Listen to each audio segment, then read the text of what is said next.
아이오닉 리퀴드에 대한 소개를 먼저 하고 그 다음에 아이오닉 리퀴드의 제조를 간단히 설명드리겠습니다. 그리고 제조된 아이오닉 리퀴드에 대한 물리적인 성질하고 그 다음에 전기화학적인 어떤 성질을 측정의 결과를 발표하는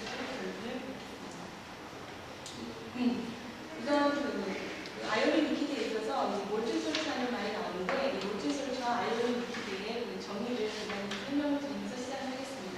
우선 몰튼 솔트와 아이오닉 리퀴드는 두 가지 종류 모두 다 아이오닉 스피시스로 구성된 그러한 물질이 되겠습니다. 그래서 몰튼 솔트는 NaCl과 같은 그런 물질로서 메탈릭 케타이온과 메탈릭 아이온이 구성되어 있고 특징으로는 멜팅 포인트가 높은 그런 특징이 있고 비스코시티가 높으며 부식성이 강한 그런 매개체가 되겠습니다. 반면에 아이오닉 리퀴드는 오가닉 케타이온과 아이온으로 구성이 되어 있으며 보통 멜팅 포인트가 190 미만의 것을 아이오닉 리퀴드라고 부르게 됩니다. 그리고 특히나 멜팅 포인트가 25도씨 미만의 것을 이제 룸 템퍼처 아이오닉 리퀴드라고 부르고 있습니다. 그리고 몰튼 솔트에 비해서 상당히 낮은 비스코시티를 갖고 있는 것이 특징입니다. 여러 가지 아이오닉 리퀴드에 대한 예를 한번 나열해 보는데요.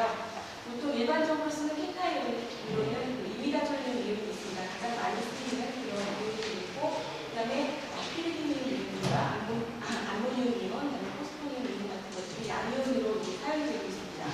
특히 이제 이 양이온의 이쪽에 이제 알키리라든가 이런 알키리의 구조를 이제 변화시켜가면서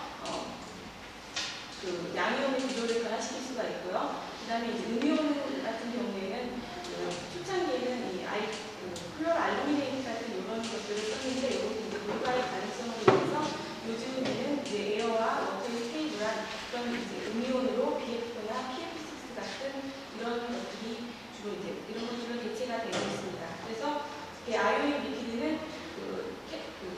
케타이온의 여러 가지 이런 알키리를 변화시켜가면서 특성을 바꿀 수가 있고 또 N아이온도 여러 가지 특성을 가진 이런 것들이 많기 때문에 어떤 우리가 원하는 그런 물리학적인 성질을 갖는 아이오닉 리퀴드를 얻기 위해서는 이런 성질을 바꿔가면서 합성을 해줄 수가 있기 때문에 이 아이오닉 리퀴드를 어떤 디자인을 총괄하고 부르고 있습니다. 그래서 이제 아이오닉 리퀴드에 대한 일반적인 좀 자세한 특징을 나열해 보는데요. 우선 멜팅 포인트가 낮다는 그런 특징이 있습니다. 그리고 아이오닉 컨센트레이션이 높고 그다음에 넓은 온도 범위에서 액상으로 존재한다는 그런 특징이 있고 그다음에 휘발성 유기온에 비해서 넌 벌타일하고 그다음에 비가열성이 있고 그다음에 이제 톡식하지 않은 그런 성질이 있습니다. 그리고 어떤 전기화학적인 측면에 있어서 아이오닉 컨덕티비티가 높고 그다음에 넓은 일렉트로케미컬 운동을 갖는 그런 장점이 있어서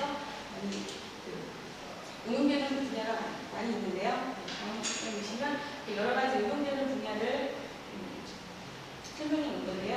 요즘에는 이제 청정 용매로 아이오닉 리퀴드를 많이 이제 그린솔벤트로 인해서 많이 사용이 되고 있습니다. 그리고 또 여러 가지 응용 분야가 많은데 특히나 이제 여기서 제가 발표하게 될 내용은 이제 퓨어셀이라든가 솔라셀이 들어가는 일렉트로라이트로서의 어떤 전기화학적인 특성이 아이오닉 리퀴드가 좋기 때문에 이 일렉트로라이트의 응용을 위해서 물리적인 특성과 전기화학적인 특성을 기본적으로 알아보기 위한 그런 내용이 되겠습니다.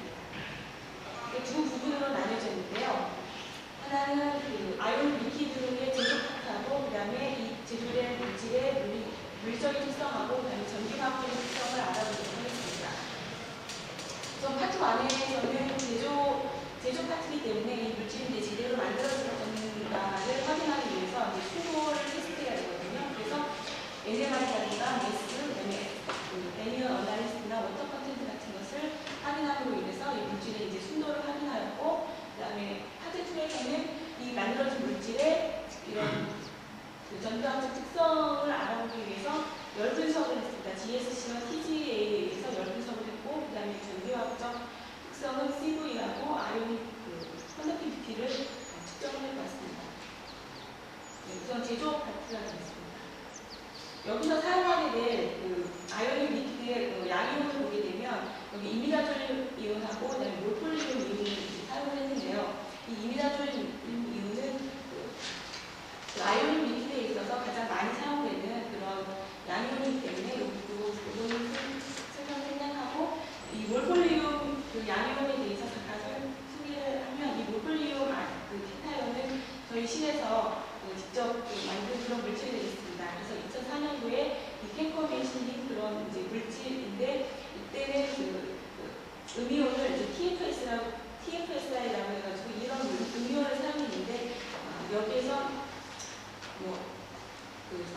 전기화학적인 어떤 일렉트로라이트로서의 전기화학적인 이상 특성이 나타났기 때문에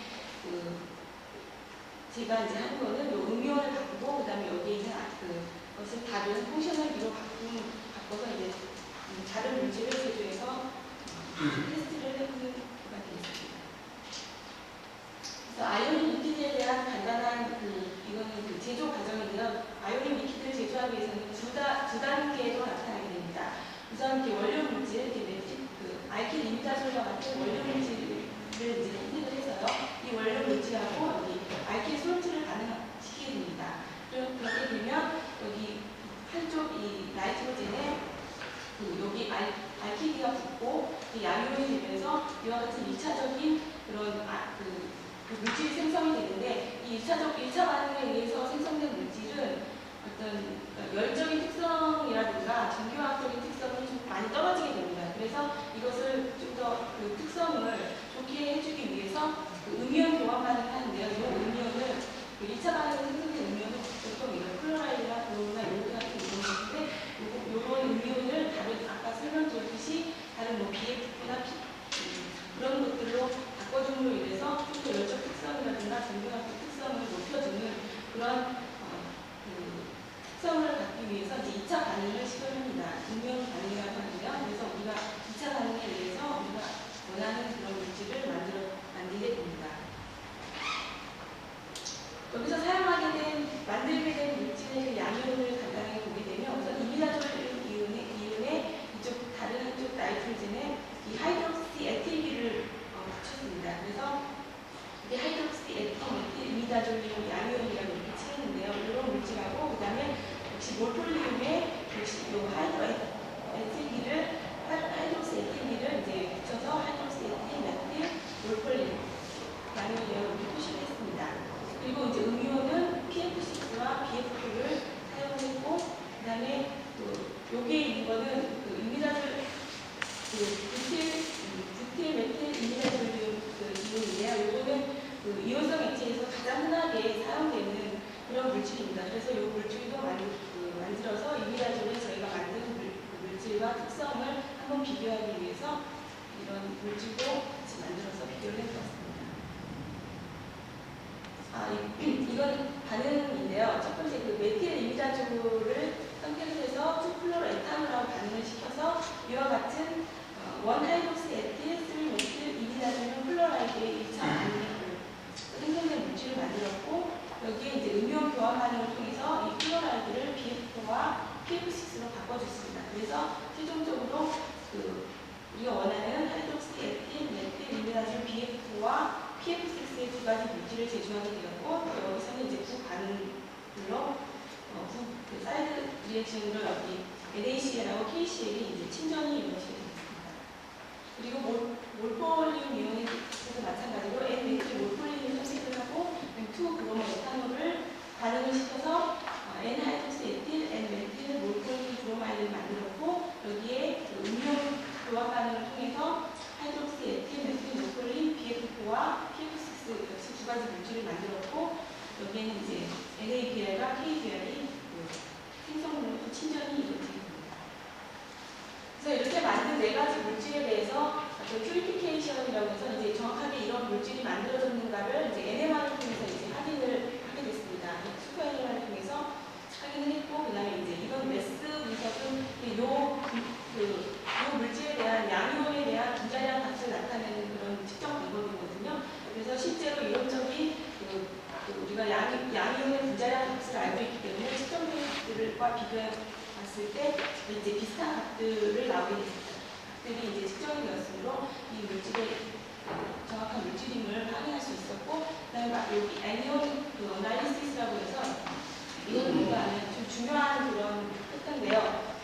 아까 설명드렸듯이 2차 반응에서 우리가 이런 물질을 얻게 되는데 사이드 리액션으로 NaCl이나 NaBr 같은 물질도 같이 생성이 됩니다. 그래서 보통은 침전이 됨으로 인해서 그걸 제거해줘서 우리가 원하는 그런 물질을 만들게 되는데 이 아이오닉 리퀴드 안에 자체에도 그 물질들이 많이 녹아있게 됩니다. 그래서 그런 물질들이 많이 녹아있게 되면 어떤 열적 안정성이라든가 전기화학적 특성이 굉장히 또 임퓨리티로 작용을 해서 많이 떨어지게 되는데 그래서 그 안에 들어있는 그런 물질들을 많이 제거를 해주면 해줄수록 좋은 그런 순도가 높은 물질이라고 할 수가 있습니다. 그래서 그런 물질들을 또 제거하는 데 노력을 했습니다. 그래서 약간 100ppm 보다 약간 높게 분출된 것도 있는데 그래도 최대한 줄이려고 노력을 했습니다.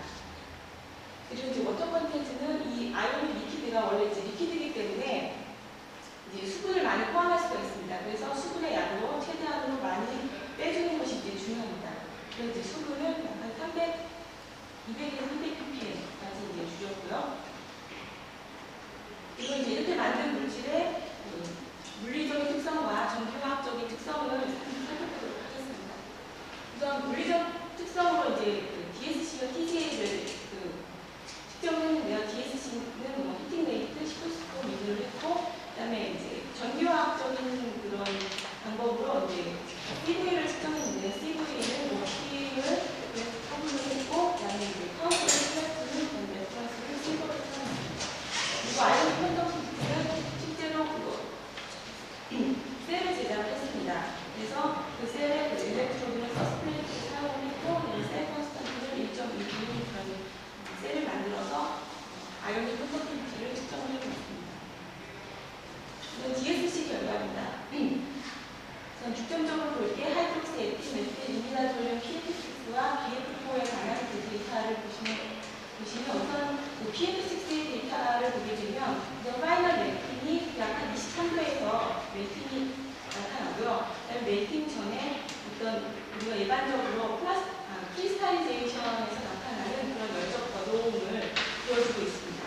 그리고 하이드록시 에틸 메틸 이미다졸륨 BF4 같은 경우에는 여기서 뭐 마이너스 한 70도에서 150도까지 그 PF6와 같이 어떤 이런 멜팅 같은 것이 잡히지 않았거든요.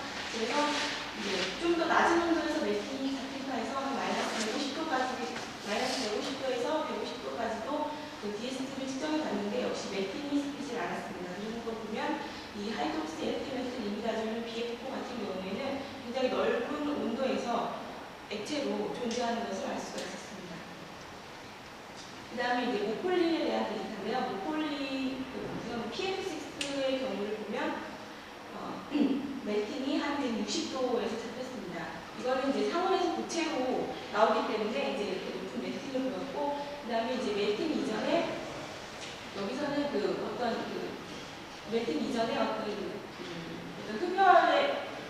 흡연에 관한 이제 피크가 한번 다시 뜨게 되는데, 이런 현상은 저희 아이오닉 리퀴드 쪽에서 보면 이런 멜팅 전에 이런 현상은 어떤 플라스틱 크리스탈리제이션에 나타나는 그런 현상이라고 해서 이것도 이제 어떤 전도도에 상당한 영향을 미칠 수 있는 그런 중요한 인자이기 때문에 여기서 이제 좀 중요하게 선택이 될 수 있습니다. 그리고 BF4도 마찬가지로 어떤 마이너스 150도에서 150도까지 멜팅이 잡히지 않아서 굉장히 넓은 온도에서 안정하게 액체로 존재함을 알 수 있습니다. 그리고 이제 TGA를 보게 되면 여기 BF4와 PF6 같은 경우에는 약 한 300에서 400도까지 안정하고, 그 다음에 모폴린 같은 경우에는 약 한 250도에서 300도까지 안정한 것을 나타내셨습니다. 그리고 이건 넘어가겠습니다. 우선 이제 CV에 나타나는 데이터인데요. 보통 이 부틸 메틸 이미다졸륨 PF6와 BF4는 이제 가장 일반적으로 사용하는 그런 아이오닉 리퀴드인데, 요거에 대한 CV를 보면 약 5.2V, 전체 한 5.2V에서 안정한 그런 영역을 나타냈고, PF6는 약 한 5.4V 정도에서 안정한 그런 영역을 나타냈습니다.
이 물질이 굉장히 어떤 일렉트로라이트를 사용하기에 좋은 조건을 가졌다고 자료가 됩니다.